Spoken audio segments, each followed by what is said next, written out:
Yo, yo, yo, yo, yo, what's happening, y'all? What's happening? What's happening? Thought I'll jump on here to start a live hangout, to share a bit of news with you guys. I'm sure most of you are already aware of the biggest news that was put out today. I won't be on here this long, so I'll make this relatively quick. But if you want to join on and have a discussion, we can do that. Just let me know, and I'll send you a link. All right. First things first. Before I get to the big news, let me go ahead and recap the WNBA playoffs that took place on yesterday. We had the semifinal matchups between the Minnesota Lynx and the Washington Mystics, and then we had the other matchup between the Los Angeles Sparks, which is my team, versus the Phoenix Mercury. As pretty much expected, both teams won their second game in a row, respectively. The Mystics had to, claw back because they had a tougher game than the first against I'm sorry, the Lynx had a tougher game against the Mystics in the second game opposed to the first, where they had really had to battle back, and that was due to the leadership of Lindsay Whalen, who got back into the lineup. She was out for a while due to a broken hand. Hey, what's up, DCB, brother? I'll go ahead and drop a link to you, brother. Give me 1 second. Yeah, so yeah, Lindsay Wellings kind of, reorganized that offense. And, when she was out for a month, that team kind of became a little bit disoriented. But they didn't do too bad down the stretch, even though they added Renee Montgomery in the lineup. So, I mean, Renee Montgomery is a very good, point guard, backup point guard for them, but she doesn't have she doesn't have that, that court IQ compared to Lindsay Whalen. So, yeah, that's how Minnesota was able to gut that out. And I know it's a moment in that game when Coach Reeves wanted to take out Whalen.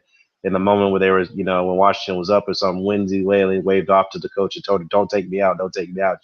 And due to that, she stayed to the rest of the game, and they won. So, yeah, good effort for Minnesota there. Then you had the Sparks obviously had a tough, first half like they did in the first game against the Phoenix Mercury. I mean, even though they were up by 8, opposed to they were tied in the last game, game one, but game two, the Sparks' swarming defense really crippled the Mercury. Even though Diane Taurasi had a bad game one, although she had a good second game. She scored 18 points, and Brittany Griner had a pretty good second game as well.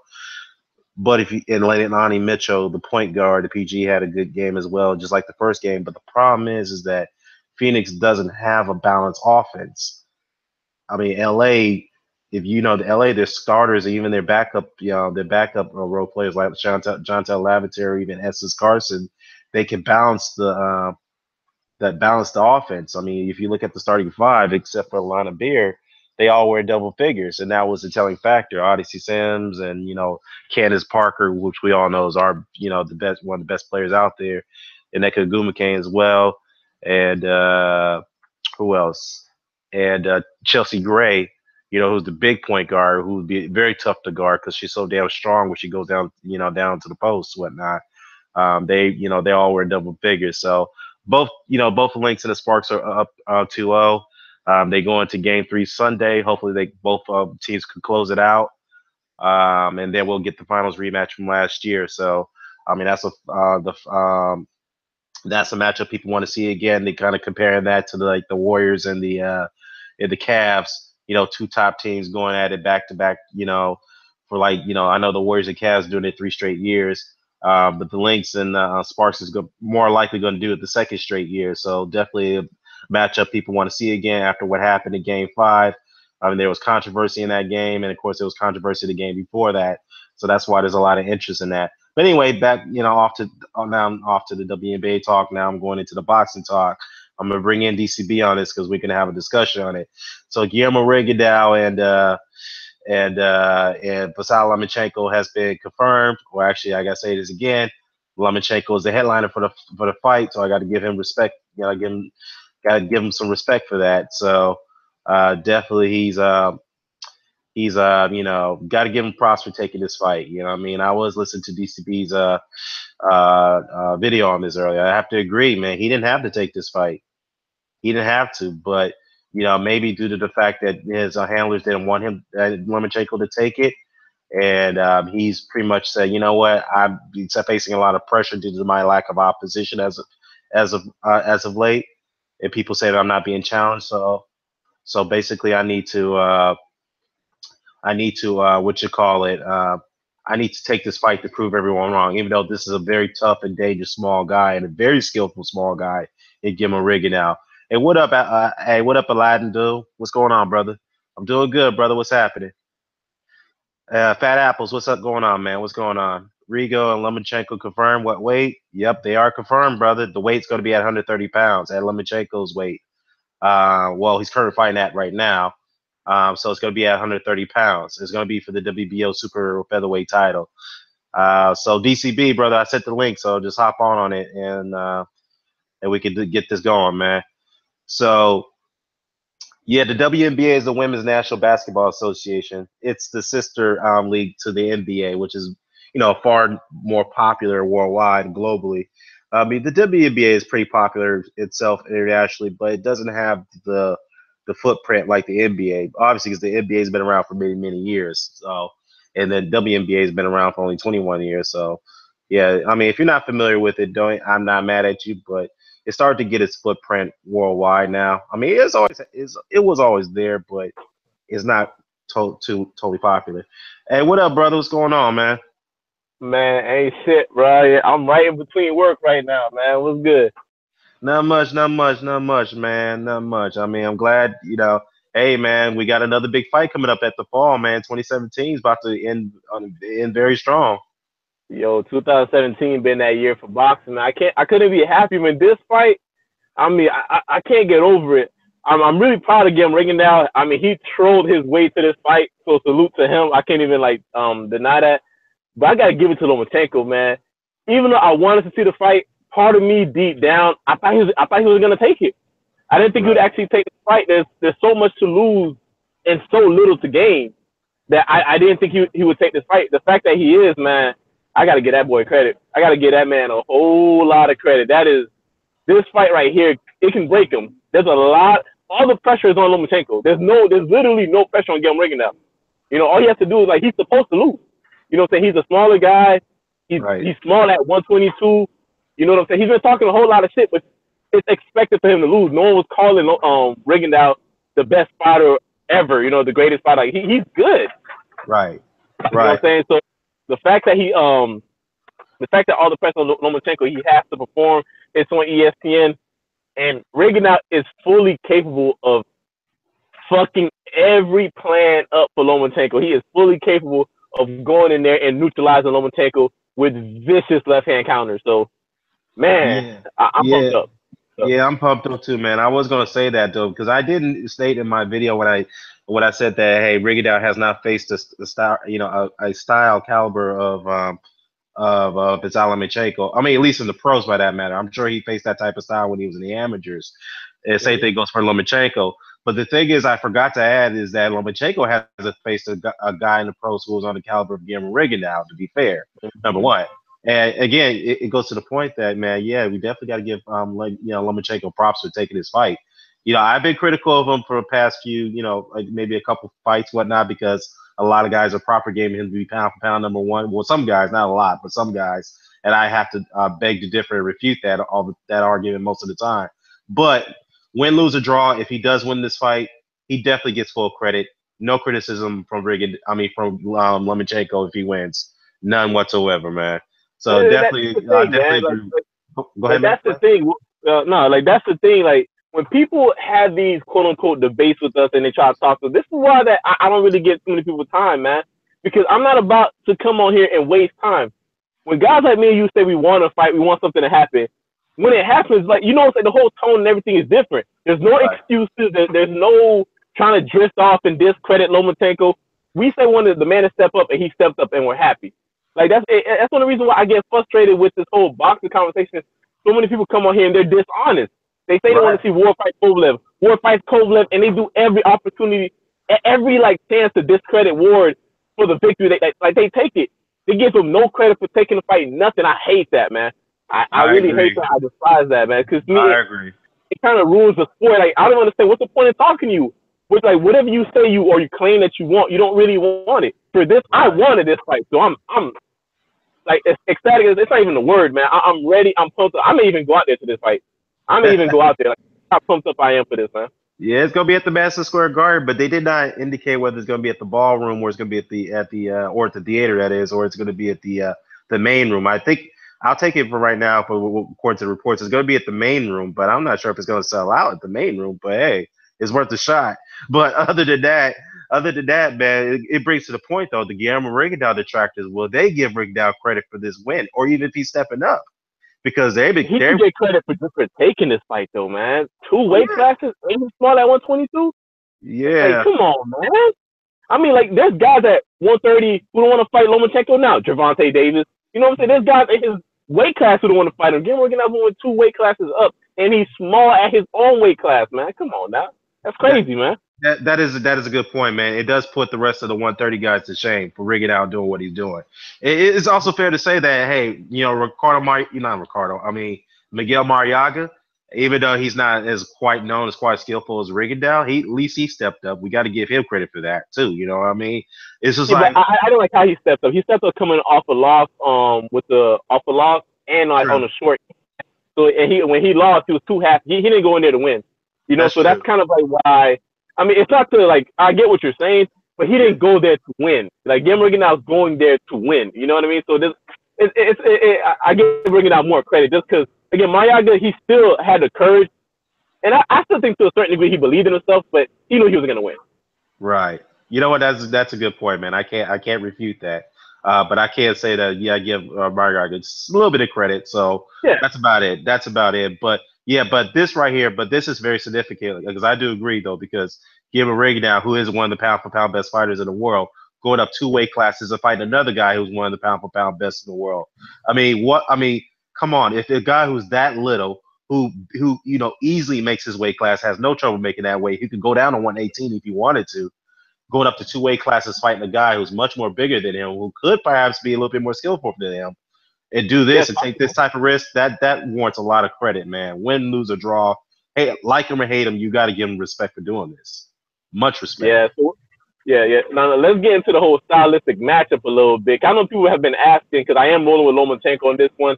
Right. Again, no homo. I do think that size matters. I don't think it's everything in the sport of boxing, but it matters, man. I mean, I don't know how else to really break it down. Like I had this whole discussion with the Kell Brook and Gennady Golovkin thing.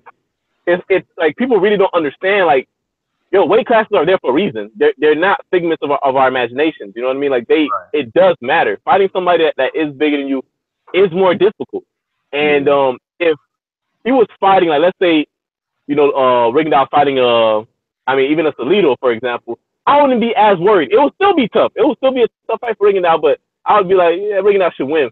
But when you're fighting with Right. somebody who, like you said, could be more skilled with than him, but we know definitely they're on the same level. You know what I'm saying? We might find out who's a little bit more skilled, but they're on the same level, and that guy has the weight advantage on you. I mean, that's hard, man. I mean, Right. it changed the whole dynamic. It's not an excuse. This is not me saying that, oh, Lomachenko is going to only win on size, or oh, Rigondeaux only lost because he's small. There will be no excuses on when the fight actually happens, but it is a reality. You know what I mean? It Right. is something that you can't just ignore. Like that weight does matter. It does. Hey, you know what? I agree with that. That's the exact point that I made in my video. Is like, I commend what Rigondeaux is doing, but the thing is, we can't ignore the fact that maybe when he's moving up in weight like this, will his skills and his craftiness, will they play, will they actually stabilize? You know what I mean? Will they stabilize at that weight? Because you are fighting a guy who's been at that weight for a while now. He may not be a natural in Lomachenko. He's not a natural 130-pound guy, mind you, but he's been at that weight for a while now. And it's been stabilizing. So Yeah, he this looks is good at the weight. He looks good at the weight though. I'm not gonna say he's big at the weight, but he looks good. He looks comfortable at the weight. he does look comfortable. That's the thing. And the thing is, will get Rigondeaux's skills be, will it stabilize, as I said? And that's something we cannot ignore. So that's something we have to see there. And I know a couple guys, one of the guys, P Money, shout out to P Money, by the way, he commented on this. I forgot to respond to it. He said, you know what? He doesn't think Rigondeaux will have a problem with this because Rigondeaux has fought a lot of guys who are a lot bigger than him, who outweighed him like 15, Not 20 that pounds. skilled though. Not But that. then Not on that. that is true, and that's the one thing I was going to tell P Money. They're not that skilled compared to Lomachenko. So that's a different beast we're dealing with here. But let me go to the comments here real quickly here. Latin, shout out to the brother at Latin Sadim. He said, "Look, I have Rigo winning. Hey, can't be mad at you, man. It's not a bad bet to make, man. If you got Rigo winning this fight, I cannot argue against that because it's really a 50-50 fight." And Joe Host said here, hey, shout out to Joe Host. He said, hey, what's up, y'all? And Sadim said, hey, man, it's like if they win, they still lose. I think he's talking about the fact that the rigging out detractors. It's like, look, either win or lose, they still won't give the guy no credit. Basically, that's what he's trying to say.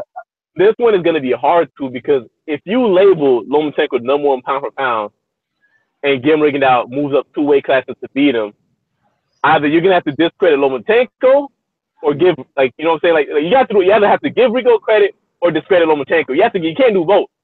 You know what I'm saying? You're going to have to, again, you're either going to have to give him credit or you're going to have to discredit Lomachenko. Right. Either way, you're going to look stupid. So yeah, you choose. That is true. It'll be interesting to see who's going to come out here who makes some stupid ass video discrediting Rigondeaux, even if he wins or loses the fight by that matter. I mean, if he wins the fight, they'll find a way to discredit him. They're going to say, well, you jumped up a weight class by a guy who only had less than 10 pro fights. Nah, don't go there. And they're going to look retarded in the process because, whatever, they're going to look retarded in the process. Yeah, I know. They'll find a way, but they're going to look retarded. They will. Absolutely. You couldn't defend a guy like literally like a week ago saying he's the best with 10 fights and now saying that Rigondeaux only beat a guy with 10 fights. You're going to look absolutely retarded. Oh, yeah, I agree. It's going to come, man. That talking point will happen. It will happen.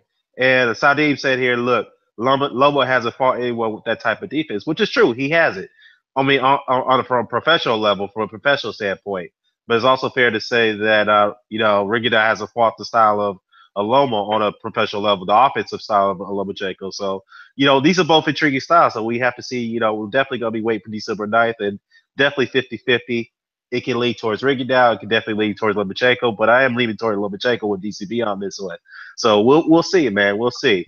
And hey, Dan, give me 1 second. I got to run to the top real quick. Give me 1 second. I'll be right back. No problem, man. No problem, brother. No problem. So while DCB comes on back, Sadim went on to say that they'll say Lomachenko was a high job and he already lost. You know what? Man? I agree, man. The talking points was going to change. Trust me, it's coming, man. Because just like with Kovalev and Ward, they were saying the same thing about Kovalev. When Kovalev have taken those 2 losses against Andre Ward, whether it's controversial or not, there's people who are not giving Ward no credit for those wins. They say that Kovalev was a high job. He was a guy who's just one-dimensional. All different stuff, man. These are the same people who are highly praising Kovalev for his wins against Hawkins and beat Pascal twice, even beat Nathan Cleverly for his first win at the world title level. So yeah, definitely they're gonna throw this guy under the bus, man. Just like when Julius Adango had knocked out what's his name, Edward Tridosky at 140 pounds. When a lot of people were calling Tridosky the boogeyman of 140-pound division, where they claimed that Tridosky we're claiming that Crawford was ducking Tridosky, although Tridosky turned down the fight against him. So he chooses Adango, cherry-picked him, and Adango knocked him out in the 1 round, and they called Tridosky overrated, overhyped, no skill, et cetera, et cetera. So they threw him under the bus. And by the way, this is the same people who put him on the quote-unquote white murderers roll list. Yeah, I remember that. Yeah. I remember what happened. So, yeah, that list is now, it's dumb, man. And, like, that's the thing. Look, for all those who want to support white fighters, look, there's nothing wrong, in my opinion. If you can relate to these guys, that's fine, man. The problem that comes in is when you try to denigrate other guys, black fighters. And that's what pisses people off. Look, if you want to support white fighters, that's your prerogative. That's on you. And me personally, I don't care. You can root for them all you want. But me, when I make my predictions, I'm not making predictions based on skin color. I'm sorry, man. If you're making your predictions based on skin color, then I want Reagan. I'm not gonna say Reagan is gonna win just because he's black. That's, you know what I mean? Right. People kind of need to get their priorities straight. Man, like, you pick your fight, like, no. When I make my predictions, I break them down very well, extremely thoroughly. Think someone's gonna win. Like when Pascal was fighting Sergey Kovalev in a rematch, I was like, oh, Pascal's Haitian, so he's gonna. I was like, oh, he's about to get murdered, man. Right. To go and get murdered. You know what I mean? Like, look, man, it's one of those situations who you like. Just because you like somebody doesn't mean you can't actually look at the stylistic makeup. Now, sometimes we can like somebody and believe that they are very good. Like Lomachenko, there's nothing wrong with that. Right. But when people come on here and talk about, oh, we're going for the black fight, that's just dumb, though. Right. It's dumb. It's played out. It is, man. It is, man. But you know, you bring up a good, interesting point, man. I mean, it's nothing wrong being personally. I mean, being identifying yourself to a certain fighter because of tribalism. I mean, it's been going on. It's been like that for many years and many decades of boxing, way before all of us were even born. So it's nothing new to that. It's nothing wrong with identifying yourself for a certain fighter. But at the same time, what I have a problem with is throwing that fighter under the bus just to degrade another fighter that you despise so much, like they did with Sabransky and Barrera. I remember they threw him under the bus after he got destroyed by Barrera. You know, they didn't talk about him again. They called him overhyped. They say he was not skilled anyway. I'm like, well, wait a minute, hold up. You the guys who say that War was ducking.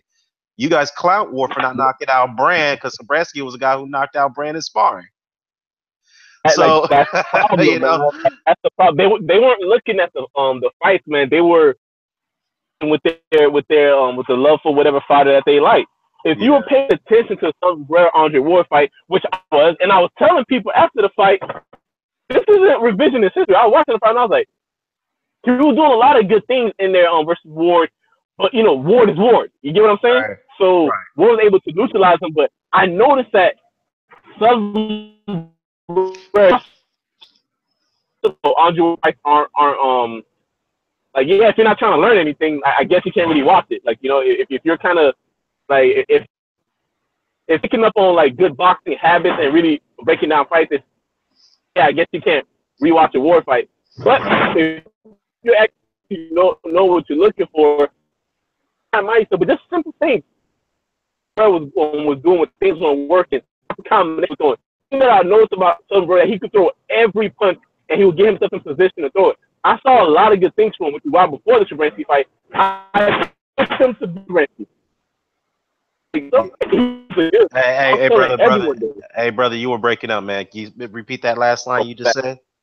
Yeah, I was saying that when I was watching, when I was picking between Silver and Shabransky, I was never impressed with Shabransky, and I was like, yo, Silver is a very good fighter, man. Don't get confused by what happened, and then he went in there and knocked him out, and I was not surprised one bit.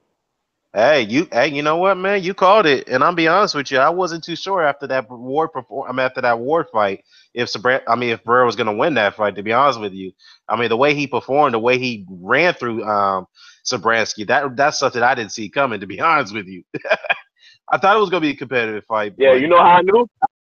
He wasn't no goddamn Andre Ward. That's what I knew.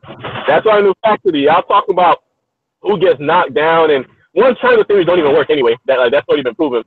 And it's not about like getting not. It's all about level, man. It's all about what skills you present and what can you bring to the table.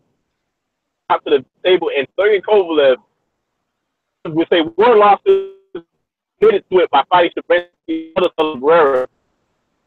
He lost to Andre Ward. Barrera would have beaten Sergey Kovalev if they fought right now. Right. He's getting better on top of everything. Right. And he would have broke Sergey Kovalev down. You know what? That's probably possible because you know the thing is too. We're hoping. We're hoping. Obviously, we were expecting Kovalev and the Barrera fight to be made because that was the fight that was promised to Sylvan Barrera after he beat Joe Smith Jr. For some reason, that fell through because obviously Kathy Duva is holding on to Kovalev. She promotes both guys, by the way. And she knows that Kovalev is still her biggest cash cow, and she needs to hold on to that as much as she can because there's still inches of him fighting, and we can't have him losing another 3 fights in a row because if that happens, it pretty much is done. He's down the drain. So they needed to get him tuned up a little bit. I'm not sure Sabransky is an easy tune-up, to be honest with you. It could be a dangerous tune-up if you think about it. You know, Sabransky's not consistent enough. He's not. If he was a more consistent fighter, he has heart though. He does have heart. But he's not consistent enough, and he allows himself to be hit with punches over and over again, and that's going to cost him versus Kovalev. Yeah, he has to get a perfect opponent to build Kovalev back up. He's just not consistent enough, man. That is true, especially the fact he keeps getting tagged with the right hands a lot. So that definitely played to Kovalev's advantage because he is very lethal with that right hand, and especially if he throws it from a distance.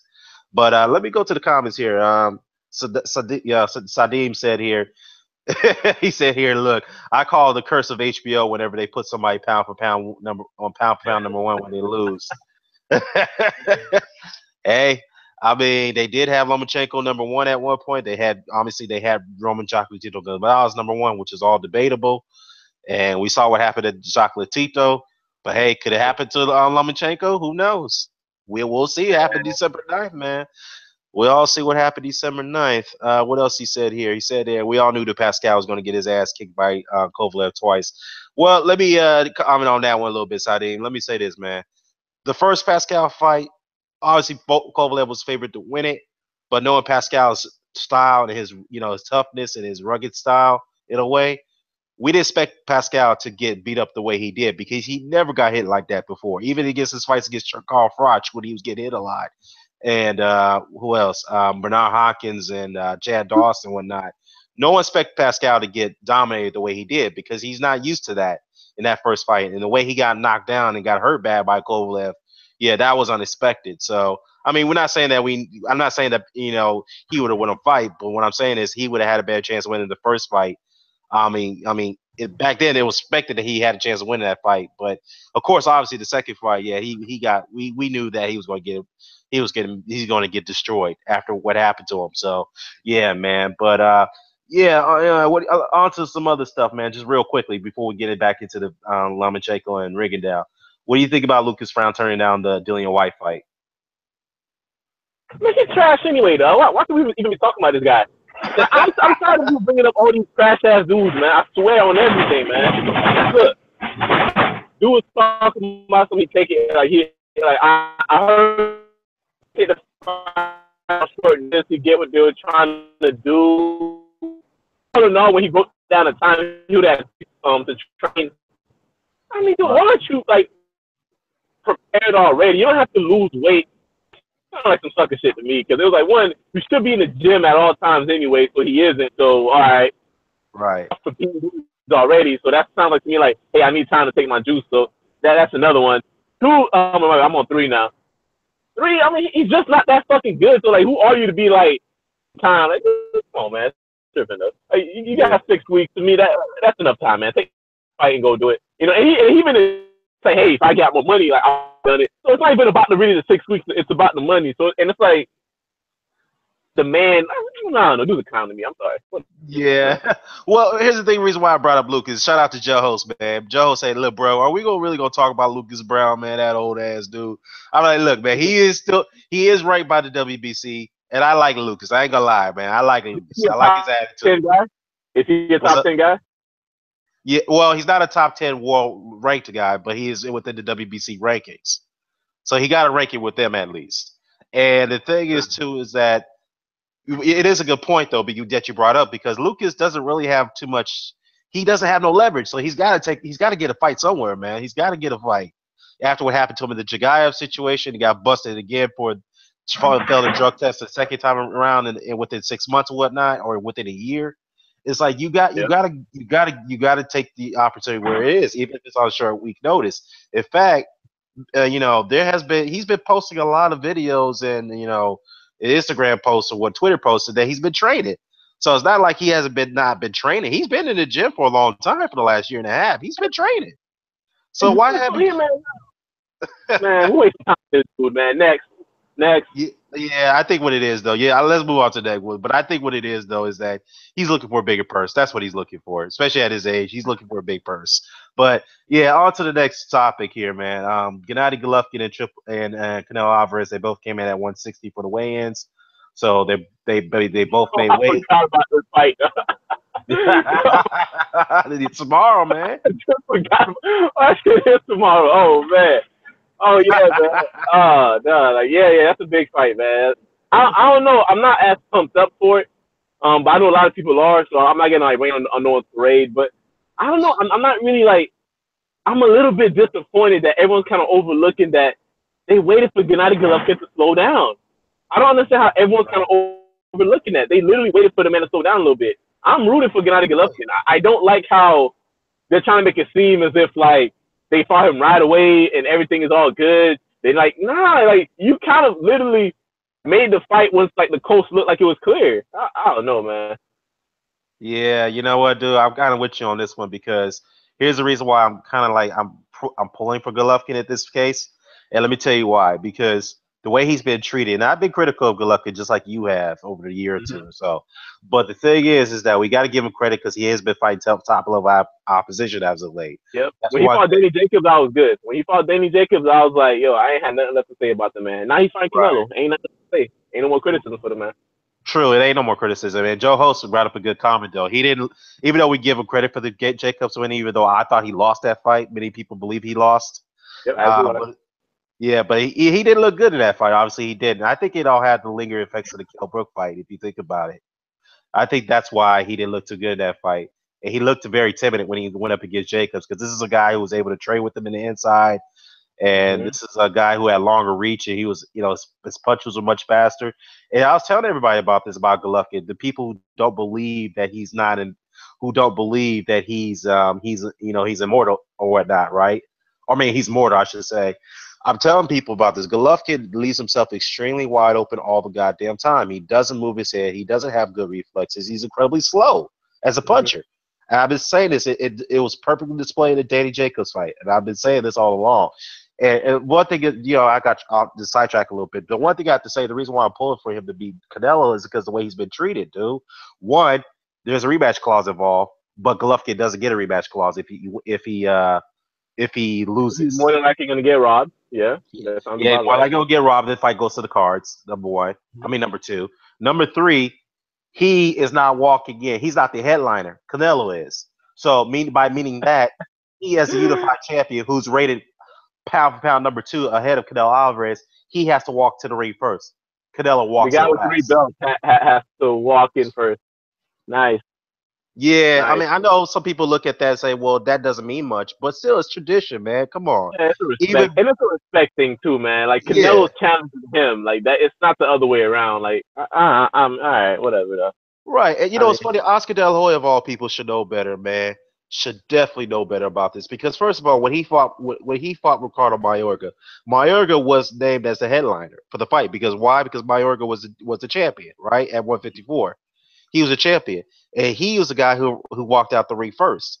No, he walked out the ring last. I'm sorry, and De La Hoya walked out first. So there was a respect factor there for Mayorga. So why can't it be for Golovkin? So I don't know why Oscar is doing this right now. So to me, right there, yeah. And the fact is that the WBC title's not on the line. If the Golovkin loses, he loses that title as well. He doesn't get to keep it. So the fact is that yeah, the way he's been treated this whole situation, man, I'm just hoping that he does win. And the fact is too, another thing is too is like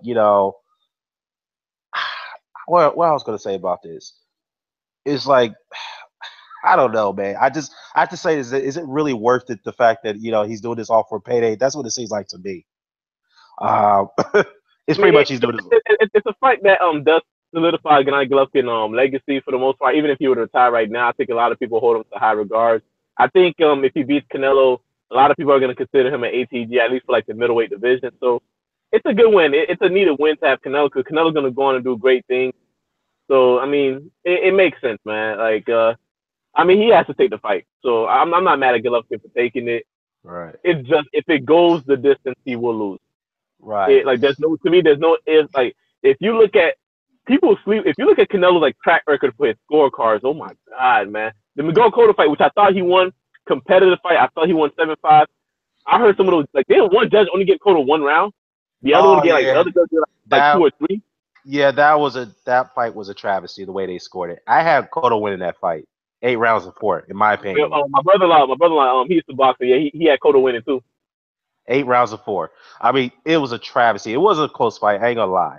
Because at Mm-hmm. first I thought it wasn't close, but when I looked at it again, I was like, you know what, it is closer than I thought. So I initially scored a 9-3 for Cotto, but I gave it that. And when I looked at it again, I was like, okay, maybe 8 rounds of four or 7-5 at best. In that fight, a lot of swing rounds. Yeah, a lot of swing rounds, but not to give Miguel Cotto not one round. That was disgusting right there. Disgusting Yeah. way of scoring the fight. I'm like, you cannot tell me that he didn't win no more than one round. And people who were defending Canelo for that situation, they like, you ain't got no eyes to think that Cotto won more than one round. He was like, you must be crazy to think that he Come won more. on. Yeah, come on, man, seriously. But let me look Yeah. at the comments. There's a lot of comments coming here. Shout out to Mr. Boston today, man. I mean, let me know if you want to get in on this, man. He said, like, look, if you want to get on the chat, let me know, brother. He said, yeah, Brown is tripping if it turned down good fights. Maybe Hearn is offering pennies, but Brown doesn't have much room to complain after his failed drug test, which is true. It's a good point. That's what I just said. He doesn't have no leverage to argue for good persons at this point, given his his history of failing drug tests. Yeah, plus he So, ain't shit. what's up? Yeah, plus he ain't shit, man. So Yeah, ain't I mean no he's an all right fighter. He just needs to work on his body skills a bit, C just a level. bit I more. see them fight, man. C level. I guess you could throw B out there if you want to be generous, but all right, you know what I Yeah, mean. yeah, it's But true. I I like mean, that Big Baby Miller matchup with Dillian White. I know Dillian White blocked him on Twitter and shit and on Instagram. So like, I want to see Big Baby Miller. I want to see Big Baby. Like, even yeah, though I think he's slow, I yeah, think he's way too heavy. He be bullying the hell out of these dudes, and I think he beat Dillian White, man. I think he gets in his head and beats him. I think he bullies them around the ring and goes in there and stops Dillian White, man. I want to see yeah. that shit. That'd be a hell of a fight, man. Yeah, that would be a good fight, man. Big Baby Miller and Dillian White. I think that fight needs to be made. I know Mr. Boston today, brother. I know you made a video about this, so definitely made some I'll good points pay as for that, always. man. I'll Yeah, pay for that. The press conference, like, they need to make that. I'm pumped out. Like, to me, it's like, they should put Joshua and Pulev on the undercard, make that the main event. Nah, I'm playing. I ain't gonna say all that, but yeah, man, yeah. Maybe that that fight right there would. will be the shit. I think that fight would overshadow the main event between Joshua and Pulev. So that's probably why Eddie Hearn doesn't want to. I mean, come on, think about it. You're there to sell tickets. You got to have a good undercard. So why not put it on the undercard of Joshua Man, and that'd be a Pulev? hell of a fight. I would Yeah. definitely watch that. Or even if why don't Dillian White fight that dude that just knocked out what's his name Spooker? That white boy that throws a hell out of punches, man. I know a lot of Uh, people were calling him a bum and like that well, dude. He goes in there, lets his hands go. That'd be interesting. yeah. What's this guy's name? Milwaukee or something like that? I forgot the Yeah, dude's yeah, name. yeah.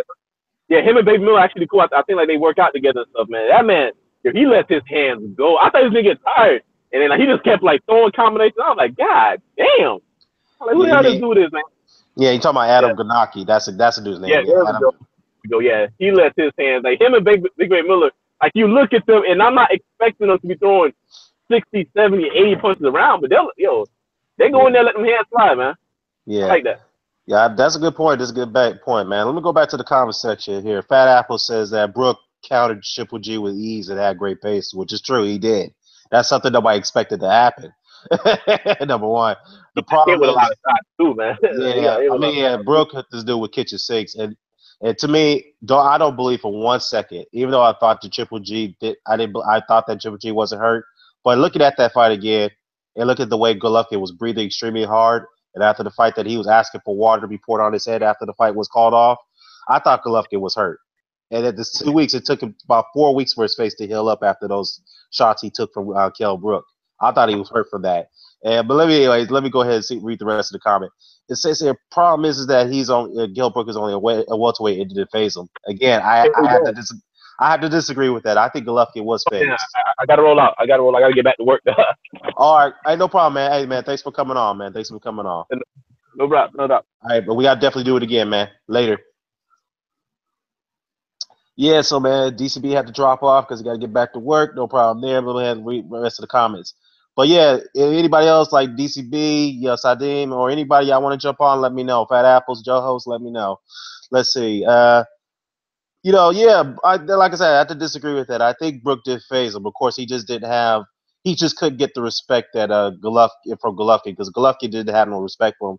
Golovkin was employing the Antonio Margarito pressure style of fighting. Take as much punishment as you can, even if you know you're hurt. Don't respect your opponent. So that's basically what he was doing. Canelo does have a bit more power. Yeah, he does have more power than Brooks, so he is stronger. So I don't think Golovkin will be able to get his way with Canelo like he did with Brooks. So that's definitely a good point, Fat Apples. Joe Host, I won't hold Golovkin to the high standards until he becomes undisputed. I mean, yeah, I mean, hey, man, I understand. I mean, if you think about it, he is held to a certain standard now because he is champion. He is rated number 2 pound for pound best fighter in the world. So he's definitely held to a high standard in that regard. So, yeah. Fat Apples, yeah, he does. Yeah, Golovkin does definitely need a knockout to win. Mr. Boxer today, he said here that to Joe Host, The only heavyweight I can think of who could offer good payday is Povetkin, not including Joshua. You know what? That is a very good point because Povetkin is backed by the world of boxing, so they're like a billionaire. If you think about it, they're like close to a billionaire promotion, $1 billion promotion, I should say, because you have Ryan Bisky and some other guys who are like wealthy billionaires in Russia, and they have a lot of capital to be making good, to make good fights happen. As much as I've criticized them, for over the past year with the drug testing situation, they can't put on good cards, and because they do put on, they put on damn good cards. So definitely, they can lure. Brown over there with a good payday. But at first, to get on that, to speaking of Povetkin, Amir Mansour was supposed to be fighting Alexander Povetkin. According to Amir Mansour, they won that fight, and they were in contact with Povetkin's team while Povetkin was looking for an opponent. And Mansour won that fight. He was like, "Look, I'll come over there as long as I can guarantee to get a ranking if I win." And the fact is that they were on board with it initially. Then all of a sudden, Povetkin's team didn't respond to Mansour's team's calls. They were calling to hopefully to seal the deal. And all of a sudden, Povetkin announced that he was fighting Rudenko. So obviously, you could say that's a duck by Povetkin for avoiding Amir Mansour in that situation. So I thought I'd bring that up. Yeah, Sadim, he said here I had Cotto winning that fight 8 rounds to 4. Yeah, man, I did too, man, against Canelo. Definitely. Fat Apples, Mr. Boxer David Hay, and Tony Bellew offer big paydays. I mean, they do because they are cash cows. They do that. Uh, yeah, Kanaki. Yeah, man. Thanks for correcting me on that. I did say that. Brown's no good. You know what? Yeah, he still lacks a bit of a technique. He does have some room for improvement.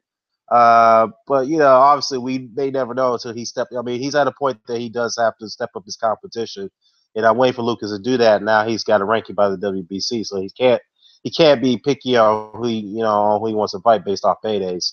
I know he's getting old, but still, you don't have much leverage at this point, as Mr. Boxer today said. Fat Apples, Joe Parker is definitely a big draw in New Zealand for Brown. Actually, with the close to Australia, it'll be a huge fight down under. You know what? That'd definitely be a damn good fight.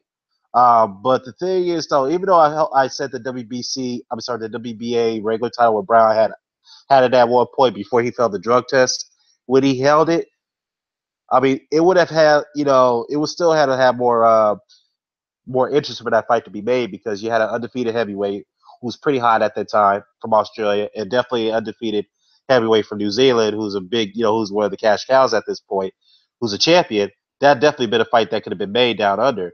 You know, very big fight. As big as probably Anthony Boudin versus Danny Green. So definitely be a big fight. If it could have got made, but I just don't see no interest in that fight at that point.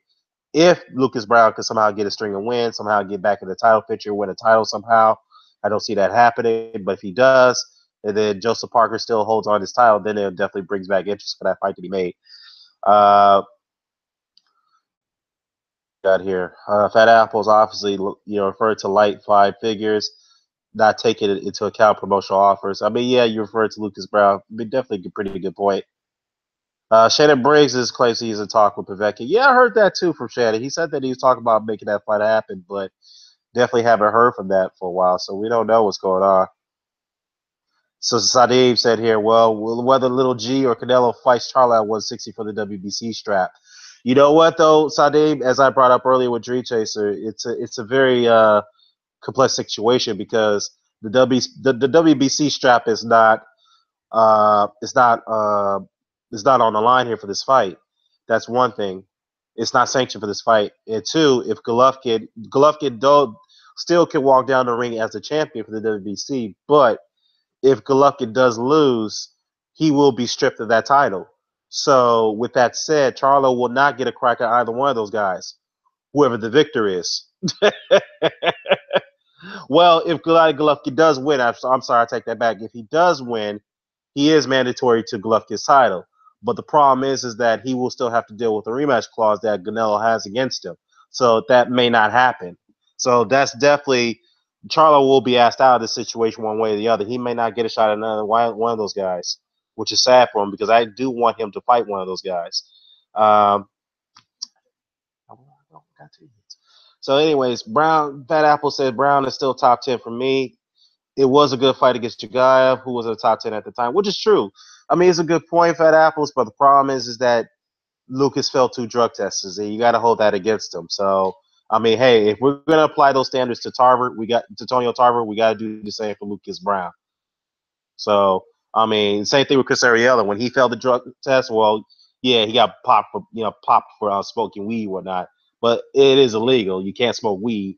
So when he failed the drug test, he got dropped from ranking. So we definitely got to apply those same standards to Lucas. And I like Lucas Brown. I'm a fan of Lucas Brown. So let's not get it twisted.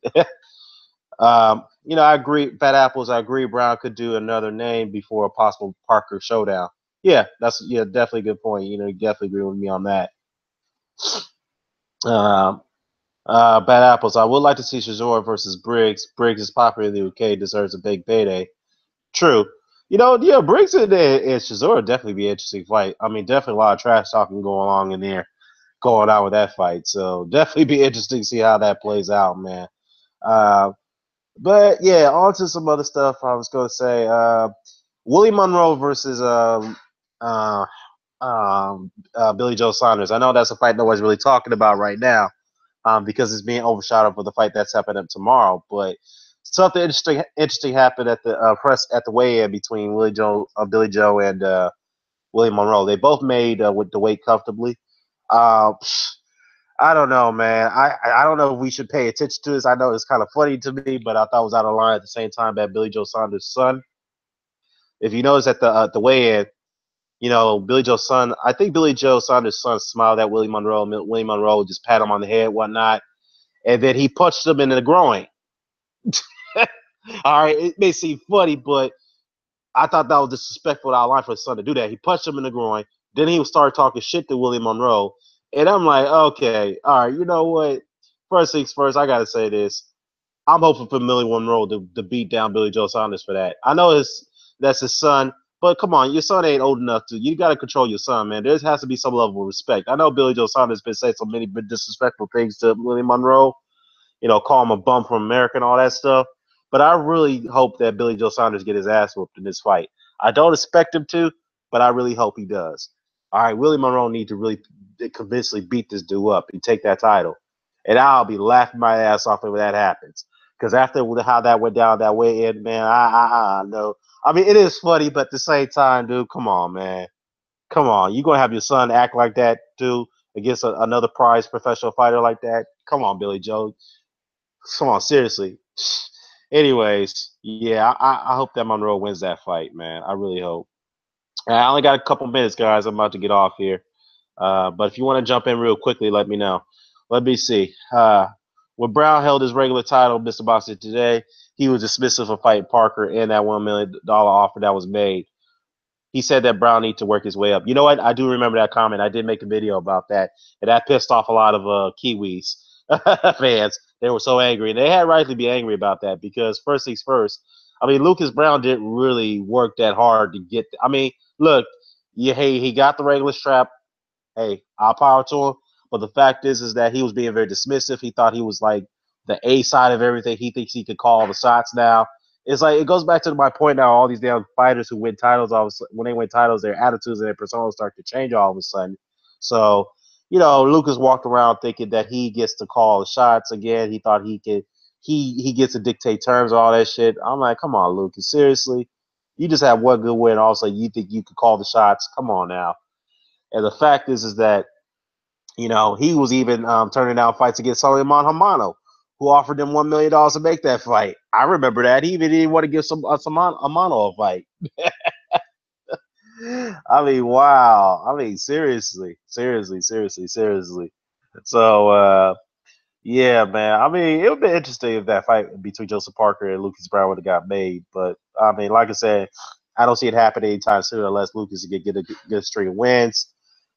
He get a big win somehow, grab a title somehow, and they can get a big unification bout. So, yeah, brother, Mr. Boxer today, a regular title. Yeah, I mean, to me, that's just a second tier title. We all know that, no question about it. Fat Apple said here, if Billy Joe is on form, he wins. Be interesting to see how Kell Brook's trainer actually does with him. Yeah, Dominic Ingle, that is true. He is training him. because Saunders wasn't good with his last ex-trainer. I mean, it is an interesting point, but at the same time, a trainer can only do so much with a fighter. What I mean by that is that the fighter already has the technical skills. Trainers can only teach you from a technical standpoint, but as far as natural ability is concerned, a trainer cannot help you if you don't have if you have the natural ability or if you don't. If you don't have the natural ability, that's nothing much a trainer can do. And that's what I'm saying is that maybe Billy Joe Saunders, if he's on form, he does have a good chance of winning the fight. But the thing is, will his natural ability hold up against William Monroe, who to me has very good natural ability? So it'll be yet to be seen here. So Dominic Ingle can only do so much. The only thing he's been able to do is help him get into a very, very good condition. So that's one thing you got to give Dominic Ingle props for. But the thing is, will that result to Billy Joe Saunders stabilizing with his natural ability against a guy like Willie Monroe? So we'll find out tomorrow. Fat Apple said here, Super Series fight this weekend. Who you got? Smith beat? Do you guys Colin Smith beat Eric Suklan? Yeah, man. I got Colin Smith winning that fight. I haven't been really too impressed with Eric Suklan, especially at light heavyweight. I know that's what he really campaigns at. But Suklan, I mean, Suklan he's a decent fighter. I'm not taking anything away from him. But he can pose a pretty good challenge to Callum Smith. But looking at this matchup from a stylistic standpoint, I think that Callum Smith should have no problem handling Eric Suklan, to be honest with you. Hey, what's going on, Mr. Doc? What's going on, man? What's going on? What's going on? What's going on here? I only have a few minutes, but if you want to jump on here, let me know.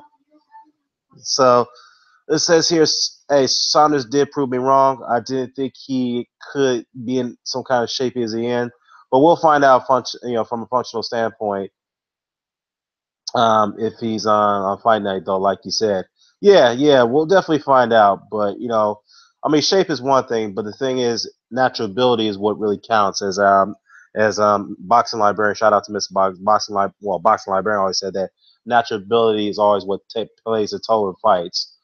Suklan is unbeaten. I mean, yeah, he is unbeaten, but at the same time, looking at the level of opposition, it hasn't really been stellar. I'm just being honest with you, and I like the guy. Don't get me wrong, I like Eric Suklan, but I'm just calling this from an objective standpoint. Again, he does pose a legitimate challenge to Callum Smith, but I just don't see how I just don't see how he can give Callum Smith any problem. I think Callum Smith should be able to handle him pretty effectively, and so yeah, I mean, yeah, it's a competitive fight, but I got Callum Smith with this fight. That's all I gotta say. Yeah, he hasn't really been tested. That's the word I've been looking for. Yeah, he hasn't really been tested. So definitely be a great challenge for him. But yeah, I got Smith with his fight because Callum Smith has been somewhat, more challenged than Callum Smith. I mean, than Eric Suklan at this point. And the fact that Suklan is draining weight, that's another thing we have to take into account. He's going down in weight. So we don't know if he'll be stabilized at super middleweight because 7 pounds is a lot to weight to lose. you know? So, speaking of that World Boxing Series at super middleweight, it is up for grabs. I mean, if anybody, some people would favor Chris Eubank Jr. to win it. In there, so those are guys that are like the two front runners to win it. So it's still up in the air to see who's going to win it. But as far as the cruiserweight side, people are already picking. All right, brother, cool. I'll give you 5 minutes. So 5 to 10 minutes. So yeah, I agree. So basically, yeah, I think Usyk will definitely be the guy to win it. I don't see anyone posing a challenge to him there. So I definitely going to have him win it, the cruiserweight side of the World Boxing Series. Now, as far as yeah, so that's the way I see it. But definitely interesting times. Very good matchups in the for 2017, man. Definitely good good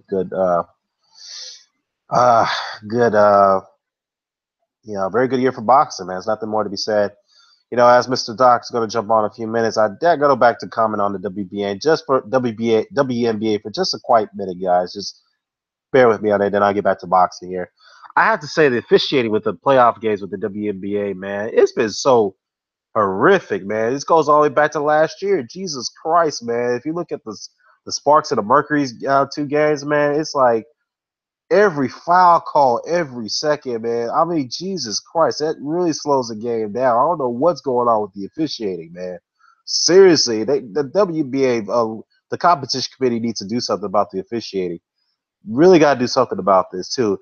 And someone had brought this up to my attention that they didn't have a draft lottery last night like they were supposed to at halftime, and people wondered what was going on with that. The rumor mill is that they're going to have the draft lottery for next month. I don't see why they're going to do it for next month, but the only possible reason I could think of the reason why they postponed the draft lottery is because I think that there's going to be some expansion teams that's going to be put into the mix. It may be 2 of them. We don't. I mean, because that's the only logical explanation why they postponed the draft lottery for next month. Because if you think about it, if you have the expansion teams involved come into play, not only that you got to have the disposable draft, whatnot, you got to have the expansion draft where 6 players from for the current teams of 12, they're not going to be protected, so they got to be put into the draft pool. And there's a lot of talent in there. There's like over 50 players who played last year who did play this year. For the WNBA, they definitely could be put into the draft pool for the expansion draft. Then you got to hold slots for the draft lottery for the expansion team to pick up 3 more players from the NBA from the WNBA draft. So definitely got to get those expansion teams into the mix. So that's probably the only explanation why, in my opinion, why they did have the draft lottery last night, and they decided they're going to have it for next month, which is, to me, it's like, well, why so long? Because that's the only explanation why they're having it so long. Because I think they're going to introduce an expansion team, 2 of them. I have a guarantee. I think that's what's going to happen, but don't quote me on that. But that's just my possibility. So that's just my belief. As far as where the expansion team is going to go, I don't know. The rumor mill is it might come from the Bay Area. For the Golden State's owner, who said he was going to do it, but I don't know for sure. Or it could be the Sacramento Monarchs that could be revived because they've been talking about that for the last few years now. It's going to be definitely one team from the West, definitely one from the East. As far as the East, I don't know. It could be Philadelphia, especially for Philadelphia, or maybe someone from maybe Toronto. I'm just speculating. I don't know. But definitely West, there's definitely speculation on that side. But I'm not sure about the East. But anyways, definitely got to do something about the officiating for the WNBA. What else is here about now? Back to boxing here. Yeah, man, looking forward to the RigondeauX and the Lomachenko matchup. Yeah, man, definitely 50-50 fight, but I'm leaning towards Lomachenko. So we'll see, man. We'll see.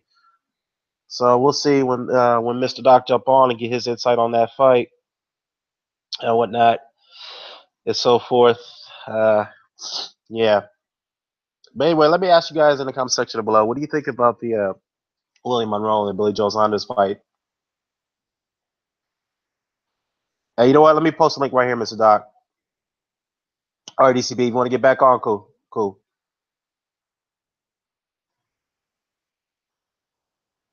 There's a link. Both of y'all can jump on right now.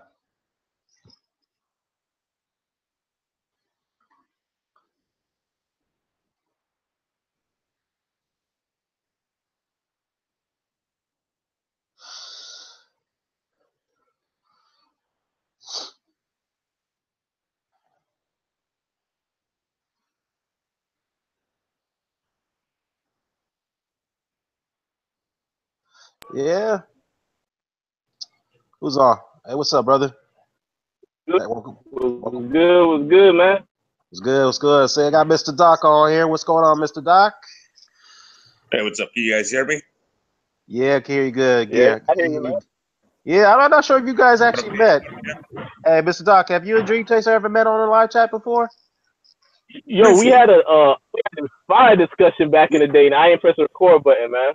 That's right. Yeah. For the when I like made one of the worst picks ever too. So in a way, I'm glad now. Because it was. Remember taking losses, right? Oh man. Yeah. Did I outthink the room or fucking what? Yeah. You know what I mean? That was great. Way overthought that. Great video. Yeah. Hey, welcome on, man. Hey, but I know GCB and I have already discussed this early on, but I wanted to give your take on, get your take on the Rigondeaux and the Lomachenko fight being confirmed. Finally, we got the date, December 9th, and what that's going down. So, who do you have winning that fight from your honest perspective? Oh, it's still surreal to me after all this. I mean, it's actually gonna happen. It's actually gonna happen. I got to stick to my guns. I got Rigondeaux. And I think it's going to. I think that the key, in my opinion, is going to be them left hands to the body. Oh yeah, that's the key. Yeah. Now, if Rigo's power doesn't carry up, obviously that changes everything. My coins. I'm going to lay my coin on that it does. Right. Well, you know what? It could be. Yeah, it could be a possibility that Rigo could pull a Marlon Starling. And hear me out what I mean by that. As you would call Mr. Doc, you and I, we both study history. Yeah, I'm sure it needs to be. You might call this as well. You talking about Michael Dunn, Marlon Starling? Which Marlon Starling? That guy who fought Michael Dunn. If you look at that fight when he fought Michael Dunn, Marlon Starling didn't even rehydrate to that much weight. He came in the same weight as he did as a welterweight. And I'm looking at him, that's like, key. I agree with that. Yeah, that's a big key to the thing is that he gave Michael Dunn so many problems in that fight. He even hurt him. I'm like, God damn. If you look at the weight disparity between the two, he had Michael Dunn backing up in that fight. And I thought Marlon won that fight. You know what I mean? From looking at it. And I'm like, God damn it. And everybody thought, and Michael Dunn got criticized for that fight, the way he performed in that fight too. I'm like, well, what's the point of criticizing him? You fought a guy who was a great welterweight. There was no, I guess if you look at the weight disparity between the two, it looked very awkward. And the fact that Starling sat right in front of him in the pocket trading with Michael Dunn, it just like, wow, it really shocked a lot of people. So, yeah. But you've hit on an important point that I think a lot of modern boxers make that mistake of just going, okay, well, I'm going to, put on as much muscle as I can to get as close to whatever the new weight limit is instead of just coming in at what feels best. Right. So it could be possible that Rigondeaux is going to come in as he always comes in at his normal weight, even if he's going up to 130. So I don't expect him to rehydrate that much. So that's probably what it could be. That could be the key here. So, hey, what do you think about this, DCB? Could that be? Do you think that's a possibility? I mean, from what I've seen from Rigondeaux, he seems to be gaining a little bit of weight. I think he posted like when he was on the scale, and he seems to be a little bit heavier. I think it was like 128 or something like that. Right. So that sounds. I don't know, man. I don't know after a camp, even if he wants to put on that weight. Yeah, I don't think Rigondeaux can really without it being bulky, excessive weight. I don't think he can, even if he wanted to. Right. Yeah. There's no way he's going to weigh the same. If he came in weighing the same as Lomachenko, it would work against him, in my opinion. Yeah, I agree. I think it will work against him. So, like I said, he could pull a Marlon Starling. Don't come in the middleweight late. Just come in as if you're a welterweight fighting a middleweight fight, and still perform well. He could still do that. So that could be a possibility. By rule, the most he has to be is what, 127, above 126, right? I don't think so, because when you compete at a certain weight class, there's no limit of how much you can weigh as far as going below the weight. As long as you don't go over, that's the rule. So I'm not sure if 120. I'm not sure. I have to look into that. I don't think there's a rule about that. What's up? He should just be whatever's comfortable. Yeah, whatever's comfortable, as long as you're below the weight limit. Then he should just do whatever's comfortable. Right. I mean, because there's many guys. I don't know. What's up, brother? DCB? What'd you say, bro? Yeah, I'm saying I don't know. I don't know how they're gonna do that. Yeah, I don't think so, because there's many guys who came in and, like, for example, I think in middleweight fights, there's guys who came in around 156, 157, way below 160. So, I mean, it's a possibility, you know. But yeah, I don't know, man. I don't know. It's very interesting to see where, how much he'll rehydrate up to, and see what type of effect that it will have on him. So. Well, that's the way. I probably should have been clear. That's the weight I've been talking about. The fight night, what they come in and the ring. Fight night. Yeah, fight night. Yeah, I don't think he's gonna rehydrate that much. I don't think he's gonna. I think probably gonna barely weigh over 130 pounds, if that. He'll probably come in at probably 132. I think he'll be banging on 130. I think he'll be right at 130. Yeah, yeah, probably around Yeah, there. yeah. Probably. All right, what y'all think about the actual styles and what each guy's actually gonna look to do? I think we're gonna see Lomachenko get back to his Gary Russell form, where he's gonna go back to his Olympic pedigree, where he's gonna look to just outbox and outpoint Guillermo Rigondeaux, in my opinion. I don't think we're gonna see the same play around jokey joke Lomachenko, because he may end up getting knocked out if he plays that game. So I don't see him doing that.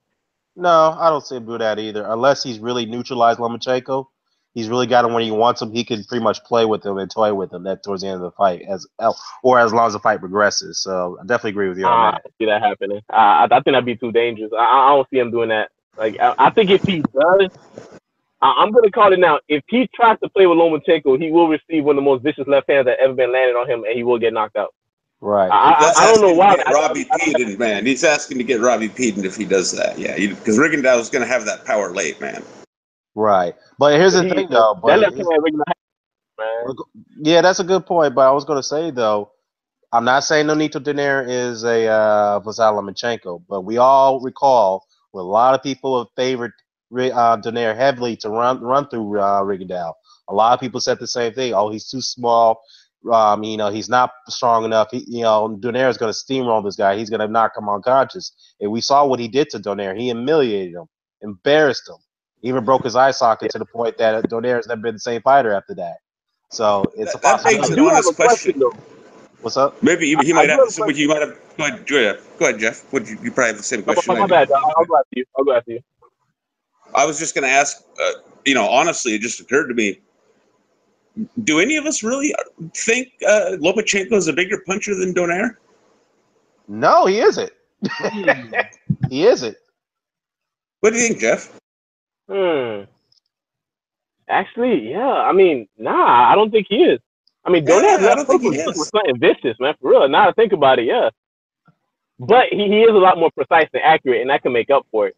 So I guess it depends on how you want to look at it. My thing I'm thinking about is that, like, Lomachenko, he gets away with it with so many dudes, and I guess because like his skill level is so high. But it goes back to the Walter fight.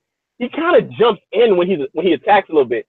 Sometimes he slides it. He does come from angles and stuff, but he kind of jumps in for a second. It always like baffles me why nobody has been able to take a short step back and counter him. Like Yeah. no one's been able to do it. I thought Watson would be able to do it.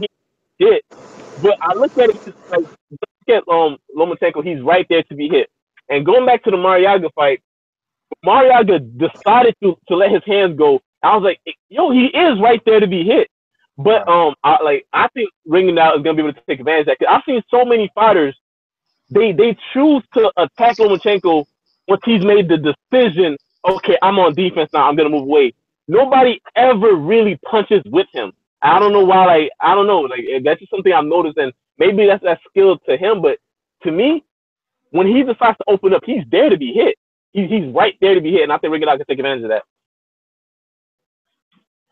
Yeah, if you're thinking of what I'm thinking of, and he's in particularly open, he's open, available at the body, in my opinion. A lot of body for there to be it, especially for someone, you know what I mean, Rigondeaux's height. Rigondeaux's height's really perfect to go to the body on Lomachenko. His body's like almost open, but no one ever really goes for it. And no one, like, except for Toledo, no one ever really bothers to invest in Lomachenko's body. Yeah, and it's going to be right there for Rigondeaux. It'll be the easiest thing for him to reach. Yeah. But you got to be careful with the short. That sandal. Yeah, he does. He does. I'm gonna go to the comment section. A couple comments here. Fat Apple said, "I think this VASYL is too young, too fit, and too fast for Rigondeaux. If Rigondeaux was on the same age level, then I wouldn't call the winner here. I mean, that's an iffy, man. But here's the one thing, I mean, you do bring up an interesting point, Pat Apples. We can't deny that once you get older in age, even if you haven't taken any damage in your career, your reflexes changes, your skill set starts to change a little bit, so you won't be as fluid as you used to be. But to be fair to Rigondeaux hasn't even shown any bit of slowdown, even though he hasn't been quite as active as many fighters have, as Lomachenko has. If you look at That's true. the Moises Flores fight, I would expect him to slow down, but he didn't show any type of slowdown in that fight, even though he lasted one round in a no contest. He didn't show any That dude, slowdown. man. What's up? Like that Flores fight, he was about to kill him. I was kind of worried just based on the size, But I mean, the way he was handling that dude with ease, I had dudes over and they were like, "Yo, how?" Like they were legitimately asking like how he dodging the punches like slow motion. Like Rigondeaux smooth as hell, man. I think even though we all know he's older, I think he's all right. I don't think age is gonna be like. I don't think we could like take away credit from Lomachenko based on Rigondeaux age. I think he's still okay. He might have lost maybe a hair here and there, but I think he's okay. Yeah, I think he's okay too. I agree with you. Go ahead, Doc. He's just on that. He's on that. I agree with Jeff's assessment, but there's no denying he's on that. Could get old overnight at any time list. Oh yeah. Yeah, he definitely true. can. But the telling factor is that Rigondeaux has not taken any damage in his. I mean, he little to no damage. He hasn't shown any signs yet. Yeah, he hasn't shown any signs. He still looks in very good condition. He's still fighting in prime form, even though you could say that he may have slowed down. But I haven't seen no slowdown yet. So I'm just being honest. So that's one thing I'd say to Fat Apples there. Vlad here said, "Quote Vlad Ruti Jock." He said here, "Quote Nonito Donaire is not even close to the same level as Lomachenko." Well, Vlad, I did level say of that. Power? Well, he means as far as skill set is concerned. At the time, he was considered. I mean, at the time, the same shit that they say about Lomachenko now is what they were saying about Donaire. Right. I mean, I was about to say, he was Max's like pound for pound guy, wasn't he, Donaire? Yeah, Donaire was pound for pound number 3. Yeah. So Sorry, we say go that ahead, Jeff. now. You broke up. Oh, hello? Can you hear me? Yeah, I can hear you, brother. Go ahead. Yeah. I'm saying like we're saying that now because we know what happened to Donaire, but before we weren't saying that at all. He was regarded as one of the best fighters in the planet, and then came along a guy named Guillermo Rigondeaux. So, right. Yeah, man. That beating Donaire is what made I heard Max call Rigondeaux his pound for pound number 1 because he beat his previous personal pound for pound number 1. But that was, like you say, HBO's narrative at that moment. Right. And Vlad was referring to skill, not power. I mean, yeah, we were just talking about the skills part. If you think about it, yeah, I mean, Donaire is not a volume. He's not a volume puncher like Lomachenko. We all know that he doesn't box at angles like he does. But the fact that the point that I was addressing is that Donaire was a heavy favorite to win. Well, he was a pretty big favorite to win that fight. He was pound for pound a fighter for a very long time. He was a multi-division champion. He was a lineal champion, unified champion.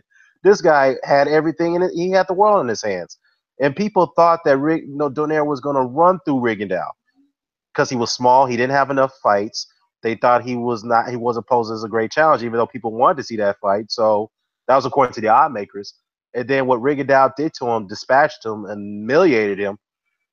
It could be a possible same scenario as for Lomachenko. That's what I'm saying. We can't rule out that possibility. That's what I'm telling you. That's what I'm telling you, Vlad. I mean, like I said, I got another question. I got another question now that this literally has just occurred to me also. So we take this, or a recent VASYL Lomachenko at the same weight, and we exchange him for Rigondeaux on the night he fought that Nonito Donaire. Are we 100% certain Lomachenko wins? Good question. I think so. I would say that. You think he wins? I think Lomachenko beats that. I think he beats that Donaire. I do. Yeah, you know what? That's a good point. Easily? Does he beat him easily, Jeff, you think? I think he beats him in similar fashion as Guillermo Rigondeaux. I do. I honestly believe that. I think he beats him in. Fair enough. It would have been because Lomachenko would have opened up. It would have been more interesting. I think what you gonna call it? Donaire would have more of a chance to land that left hook. But I think ultimately it would have been. I think Lomachenko would have got the win. Maybe not as convincingly, maybe more. We don't know, but I think the results would have been the same. I think it would have been decisive. I think Lomachenko would have pulled it off. Yeah, I mean, you know what? That's an interesting point, Mr. Doc, because I mean, again, it's one of these hypotheticals. If we took out Donaire out of that fight back in 2013, it put Lomachenko in there. Would it be the same result? I mean, it could be possible because, like I said, it goes to the fact that people were saying this about Donaire leading up to that fight. He was going to run through the guy, and that didn't happen. And it wasn't even that close. It wasn't even that competitive. You know, I mean, I'm wondering though. What's up? Dan, I'm wondering like how is Lomachenko gonna approach this? Like, I do favor him. The whole thing is not gonna work against the guy that understands things as well. You know, him like going side to side confuses a lot of dudes, but it's not gonna confuse Rigondeaux. And Right. I don't see him throwing combinations. I don't see how he can safely throw combinations against Guillermo Rigondeaux. Like anybody that's seen that's tried to throw combination with Rigondeaux ends up like a Japanese dude. Either they get knocked out or they look like their house is made out of their face is made out of brick. Right, that's true, because Donaire even tried to throw combinations inside, and he was getting countered to death by Rigondeaux. And he was trying to stay away from the counters as far as he could. And yeah, he got him. He got Donaire very timid. So yeah, that's a good point, man. Good point. Also, yeah. you know, that they've seen Donaire knocked down, but what has he done in almost all those cases afterwards? Yeah, that's my point. He got, you know, Donaire hasn't been the same fighter after that. Rigondeaux ruined him. Credit to Rigondeaux. Rigondeaux got up and broke his face after he knocked him down. Same with that Amagasa guy. Right. He ruined both of those guys. I'm not saying Amagasa was a top level fighter, but it's fair to point out that we haven't seen him again after that. We haven't heard from him. So I mean, same thing with Rico Ramos before Rigondeaux fought Donaire. Rico Ramos was a champion, and Rigondeaux took the title away from him. And Rico Ramos wasn't the same fighter after that. So Rigondeaux has a reputation of ruining guys' careers, and that's what's scary about it. How hard does Rigondeaux hit though? Yeah, how hard does he hit? Because dudes literally put their hands in their pockets, and if they choose not to, like, I don't know, man. I want to know, like, because he seems to, I don't know, his power might be one of the hardest punches in boxing, pound for pound, because he doesn't throw a lot of combination, but he discourages guys in ways that, I mean, come on, man. This shit's crazy what he does to dudes. I know, it's it a does. combination of power, and I also think his precision is next level as well. Oh, yeah. I definitely agree, but like he doesn't. He can not. Like he can. Like I think he can literally target like not just your eye, but what area of your eye does he want to put the pressure on most? You know what I mean? That's how he does this. Hey, you know what's funny though? I just go off, just be on this topic a little bit. I know TCB may not want to hear this, man, but I'm surprised that the other guy in Taiwan hasn't made a video about it yet. But I think he'll make it eventually. I want to know what he thinks about it. Dude, man, yo, that dude doesn't take L's, man. Lomachenko get knocked out in the first round, and then he'll be talking about the Black Illuminati and how the LDBC put a banana peel in the ring. So that way, Lomachenko could slip and fall into Rigondeaux's left hand. Like, motherfucker ain't gonna take no loss, dog. Again, man, they're rule benders, dog. This is what I mean. This is why I don't watch that dude's videos. Because just hearing like what Jeff said there secondhand, that's already enough information for me. You know what I mean? I don't care about that person. His existence means nothing to me. He's just irrelevant, Yeah, which he hates me for, by the way. I mean, which is kind of weird to me. It's like, why do you hate me for not caring about you? I mean, I don't. Man hate needs him. attention, man. That's something, dude. Yeah, the man needs attention. It's weird.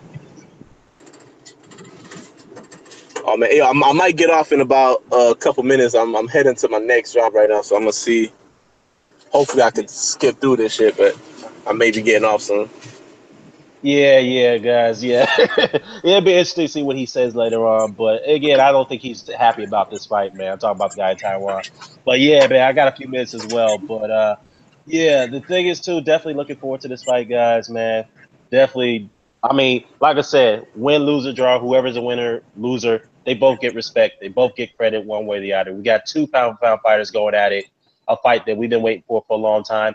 And the most intriguing part about it is that we got Rigondeaux who's going up to 2 weight classes, not asking for a catch weight. And he's putting these other under 30-pound fighters into shame because he's a small guy, wanted to challenge the top guy in that division. So you got to give him credit for that. Yeah, absolutely. So absolutely. that's hey, Dan, if you're gonna do another live stream later on, let me know. I gotta get out. No problem, man. We'll do it, man. Yeah, man. All right. Peace, brother. Yeah, man. So, Mr. Doc, so that's what I'm saying. It's like Rigondeaux is putting all these other fighters into shame at 130, especially guys who are saying that I don't need to go in general. In general, man. I think in general, yeah. Not just in his weight class. Because he's moving up, what, 2 or 3 divisions? 2 weight classes. He's moved up 2 weight classes. So it's like, this is what I tell guys. It's like, if you claim, it's like, I'm not going to mention the guy's name, but it's like, if you claim your favorite fighter is being inducted in your division, why don't you tell him to go up and wait? Oh, he doesn't have to do that. I like, well, how's he going to get fights then? You know, how's he going to get fights? So, you know, so it's like it's laughable then when I hear this argument that fighters don't need to move up in weight, even though you claim your fight is being ducked. That's funny to me. So, well, especially when they want to put the fighter in the same conversation as people that have done it, like, you know, like say my favorite modern example of it be James Toney. Right, man. Yeah, but you know what? Hey, let me go to the comments here. Mr. Pat Apple said here, a major problem for the winner of this fight that it could be that no one may ever fight again. I mean, it's a possibility, and everyone moves up and down on divisions, just blatant ducks. You know what, Mr. Pat Apples, are you referring to the fact that whoever the winner is, they're gonna get avoided, winner or loser? Is that what you're saying? They're gonna get avoided one way or the other? Is that what you're saying? That's what it seems I'm like to not me. so sure ESPN. I'm not so sure ESPN just falls in line with that narrative the way HBO did. Right. Especially if Rigondeaux were to win in like spectacular fashion. Right. You know what I mean? Right. I think so too. And I think one of the reasons why this fight got made is because they looked at Lomachenko's numbers. It's like, you know what? You're not really much of a draw, so you might have to take risk at this point to draw, to, you know, give the fight some fans want to see. And I guarantee you this: once this fight is going to be on ESPN, it's going to draw over 1 million views, if not more, probably 2-3 million views.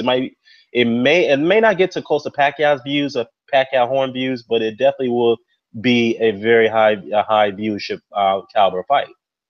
And that's probably one of the main reasons why they made it, because there's a lot of demand for it. You know. And once you create demand, it starts to snowball. You know, like I was talking to Librarian about.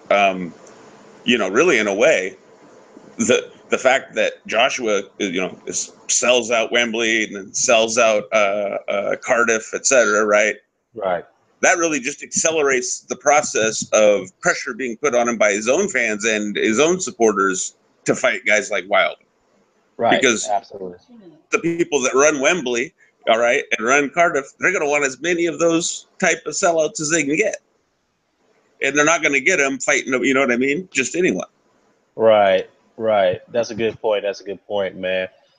So yeah, man. ESPN to be able to do the same kind of thing. Yeah, in closing, Yeah, that's definitely a good point, man. That's definitely a good point. So I guess that, you know, what another point is that after the Maypac fight, you know, boxing took a big hit financially, not only from a financial perspective, from also from a casual fan perspective as well. And no, the casual fans won't go to fights anymore because they paid so much money to see a less entertaining fight. So definitely the pressure is put on other upcoming fighters to make big fights happen. I'd say that's the result of that. So that's another thing I would like to add. Bad Apple said here, you know, Leo Santa Cruz and Carl Frampton would rather rematch each other 10 times rather than fight either Rigondeaux or maybe Lomachenko. Hey, that's a good point, man. I can't say anything to that other than yep. Yep, that's true. It's true. But hey, guys, I got to end the hangout. It's been a great discussion. No drama here. Hey, Mr. Doc, Appreciate you having me on, Dan. Likewise, man. I know this has been relatively short, but I definitely gonna have another hangout. So definitely have a longer discussion on this because I think I'll have another one later today to keep this going. But hey, I gotta say this though, Adonis Stevenson, take notes, man. If you want challenges, you gotta lead by example. Like you gotta do what Rigondeaux's doing, man. If a small guy's going up 2 weight classes to challenge a bigger man for a title, you could do the same thing. That's all I'm saying. James Toney, come on. James Toney fought Hasim Rockman. You can do it. You can do it, Adonis. Come on. He can do it. Exactly. If James Toney can do it, Roy Jones can do it, you could definitely do the same thing. Yes, you move from 168 to 175, but still, there's bigger challenges. There's challenges in other weight classes. Start with Kovalev, you know. Yeah, that's what he could do the same thing. And the whole point is this. My whole point is this. All I'm saying is, if you feel you're not getting fights in your division, then why are you sitting there? Do what Rigondeaux's doing. That's all I gotta say. All right, it's been fun, y'all. Shout out to the commenters in the chat. Shout out to you, Mr. Doc, as always, brother. Shout out to DCB. Appreciate it, man. Anytime, and shout out to Fat Apples. Bring up Jeff. Shout out to Fat Apples, and shout out to Joe Host, Mr. Boxing Today, Sadim. You know, Aladdin Sadim in the comment section. all you guys, and Vlad. Cheers, man. Until next time, I'm out. Yep. Like. Later.